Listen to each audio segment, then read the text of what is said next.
원래 저희가 5분씩 하기로 했는데 저는 좀 길어질 것 같아서 미리 양해의 말씀을 드립니다. 먼저 2단계 훈련을 하게 해주신 주님께 진심으로 감사드립니다. 이 훈련을 하면서 가장 많이 깨달은 것은 나를 이 귀한 훈련에 동참시키기 위해서 아주 오래전부터 계획하고 진행시키셨다는 것이었습니다. 또 주님의 은혜로 훈련을 마치고 이렇게 수료의 자리에 나오게 되었으니 얼마나 주님의 사랑에 감사를 드리는지 모릅니다. 작년 9월에 맘스바이블이라는 모임을 목사님께서 시작하시면서 6명의 젊은 엄마들이 동참하게 되었습니다. 겉으로는 다들 아무 문제가 없어 보였지만 내적으로는 아이 양육에 힘들어했고 남편과의 갈등으로 인해 많이 지쳐있는 상태였습니다. 그런 저희들이 맘스바이블 훈련을 하면서 위로받고 치유받게 되었습니다. 또 하나님과의 관계도 회복되었습니다. 훈련이 끝나고도 한 달에 한 번씩 기도 모임이 있었습니다. 그 모임에서 가장 부족한 것, 갈급한 것에 대해서 목사님께서 물어보셨는데 저는 그때 믿음이 갈급하다는 말씀을 드렸습니다. 그러자 목사님께서는 2단계 훈련을 제안하셨습니다. 잘못 말씀을 드렸구나. 그런데 5월에 하신다는 말씀이었습니다. 그래서 개인적인 일이 있어서 안 된다고 말씀을 드렸더니 그럼 6월로 바꿔주시겠다고 하셨습니다. 저는 2단계 훈련을 할 수 없는 사람입니다. 2단계 훈련에서는 새벽 예배를 포함해서 모든 예배에 참석해야 하는데 저는 주말 부부라 평일에는 저 혼자 아이들을 데리고 있어야 해서 새벽 기도에 나오는 것을 엄두도 내지 못합니다. 수요 예배, 금요 예배 때는 아이들을 데리고 나와야 하는데 썩 내키지 않았습니다. 하기 싫은 마음이 컸던 것이지요. 이러한 생각 때문에 훈련을 못한다고 생각을 하고 있었지만 시간까지 바꿔주신 목사님 앞에 차마 못한다는 말씀은 드리지 못하고 신청만 간신히 하고 솔직히 포기하겠다는 생각을 하고 있었습니다. 그런데 그때 목사님께서 문자를 주셨습니다. 목사님께서 맘스 모임에서 포기하려면 이유를 찾지만 해결하려면 방법을 찾으라는 말씀을 항상 하셨는데 문자에서 방법을 찾으라는 그런 말씀을 주셨습니다.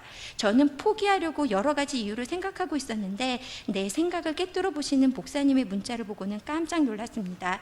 그리고 이러이러해서 새벽 기도에 나갈 수 없다고 말씀을 드리자 그럼 새벽 기도회 때 성경을 한 장씩 강독하는데 말씀을 쓰고 인터넷으로 말씀을 듣고 정리하라고 방법을 주셨습니다. 그래서 제가 이 훈련에 동참하게 되었습니다. 저는 이게 기적이라고 생각합니다. 결혼하고 아이들을 키우면서 최소한의 믿음조차 잃어버리고 세상에 속한 자들과 다름없는 모습으로 교회는 나오지만 믿음 없는 자로서 살아왔던 제가 맘스바이블을 통해서 잃어버린 믿음을 찾고자 하는 갈망이 생겼고 또 말씀은 보지 않고 기도도 하지 않으면서 갈망만 있는 저에게 말씀의 자리, 기도의 자리에 나올 수 있게 해주시고 믿음을 회복시켜 주신 것이 기적이라고 생각합니다. 1주 훈련을 시작하면서 총 9번의 말씀을 듣게 되었는데 내 마음을 뒤흔드는 엄청난 것이었습니다. 말씀을 들을 때마다 성령님이 함께 하신다는 것을 느낄 수 있었습니다. 새벽에 일어나 성경 한 장 쓰고 인터넷으로 전날 새벽 기도 말씀을 듣고 수요 예배와 금요 예배 때 아이들을 데리고 유아방에서 말씀을 듣고 쓰면서 예전에는 불가능한 일 같이 생각되어 하지 못할 것이라고 생각했는데 할 수 있는 일이었습니다. 예전에는 말씀이 너무 지루하고 재미없고 그랬는데 훈련을 시작하면서 말씀이 재미있었고 또 예전에는 성도가 기도는 해야지 하는 어쩔 수 없는 양심에서 간신히 기도했는데 말씀을 들으면서는 진심에서 우러나는 기도를 하게 되었습니다. 이런 작은 변화들이 나타나기 시작했습니다. 2주차 훈련에서는 더더욱 말씀의 은혜를 많이 받게 되었습니다. 주의 말씀뿐만 아니라 새벽 기도에 수요 예배, 금요 예배까지 은혜로운 말씀의 감동이 정말 쓰나미처럼 몰려왔습니다. 말씀이 확 내게 들어와 내 영혼을 뒤흔드는 그런 느낌이었습니다. 그런데 사탄이 이런 제 모습을 시기했는지 중간중간 말씀의 자리로 나가는 길을 방해했습니다.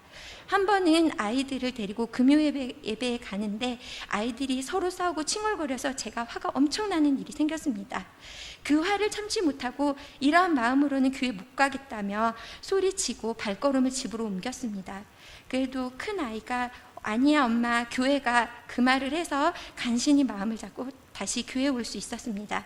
그런 지옥 같은 마음을 안고 교회에 왔는데 그날 금요 예배 말씀에서 엄청난 은혜를 받을 수 있었습니다. 죽은 아이를 살리기 위해 엘리사를 찾아간 수넴 여인에 대한 말씀이었습니다.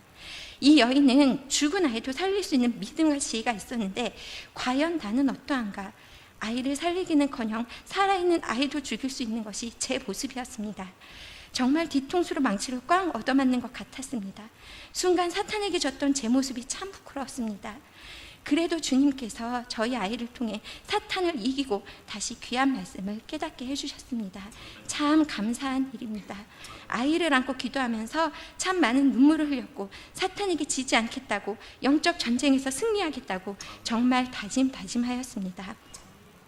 3주차 훈련에서는 말씀을 듣자마자 크게 은혜를 받기보다는 다시 한번 생각해 보게 되고, 그러면서 깊은 진리를 깨닫게 되는 시간이었습니다. 새벽 기도에서는 로마서의 말씀이 시작되었는데, 로마서는 행하는 믿음에 대한 말씀이었습니다.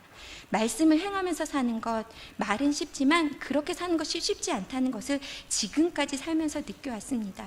수요 말씀에서는 나를 죽여야 한다는 말씀이었고, 금요 말씀에서는 고난도 축복이라고 말씀하셨는데, 아직 내 안에 내가 많이 살아있어서 내 맘대로 하고 싶었고, 고난보다는 축복을 받고 싶은 제 모습이 살아있어서 은혜가 되지 않았습니다. 처음에는 듣기 싫은 말씀으로 다가왔지만 도대체 왜 이런 말씀을 주셨을까 곰곰이 생각해 보니 정말 놀라운 은혜가 숨겨져 있었습니다. 이런 나를 바꾸어야 진정한 그리스도인으로 거듭날 수 있다는 것을 강력하게 알려주고 계셨습니다. 4주차 훈련을 받으면서는 3주차와 마찬가지로 어떻게 살아갈 것인가를 생각하게 되었던 시간이었습니다.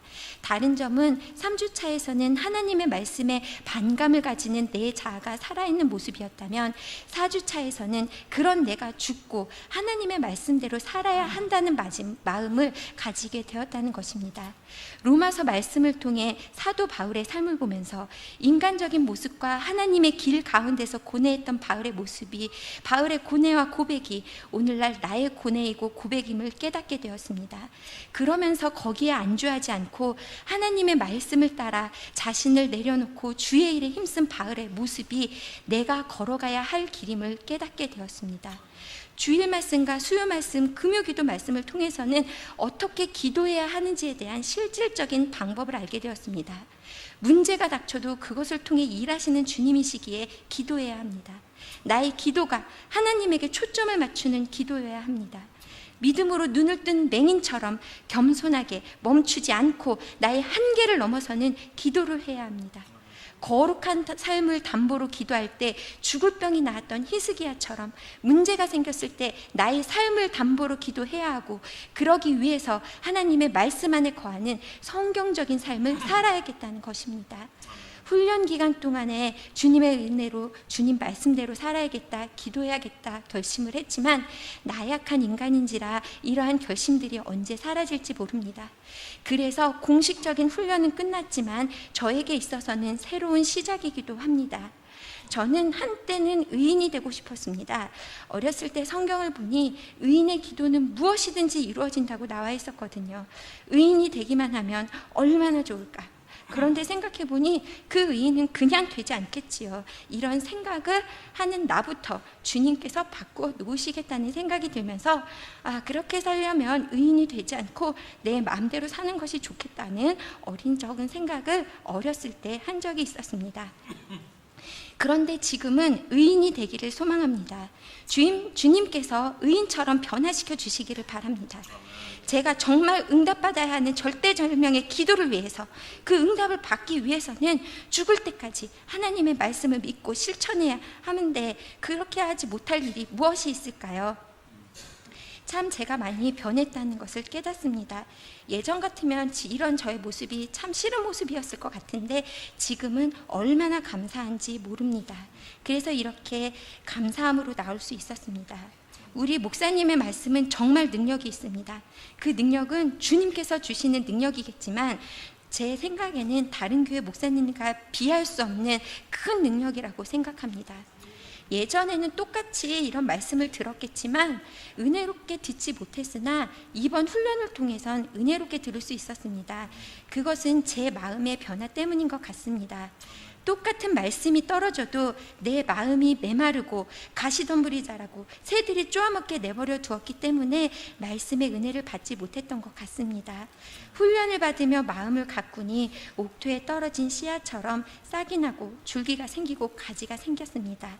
열매도 많이 맺게 될 줄로 믿습니다. 그래서 혹시 2단계 훈련을 동참하지 않으신 분이 있다면 꼭 훈련을 받으시기를 권면합니다. 맘스 바이블에서 같이 시작해서 2단계 훈련까지 같이 하게 된 미호기, 정희, 그리고 지금 그 훈련에 10기 동기들께도 감사 말씀을 드립니다. 그리고 맘스 바이블에서 같이 시작했지만 2단계 훈련을 동참하지 못한 사랑하는 은하 언니와 수진이도 꼭 다음 훈련을 받기를 기도하겠습니다.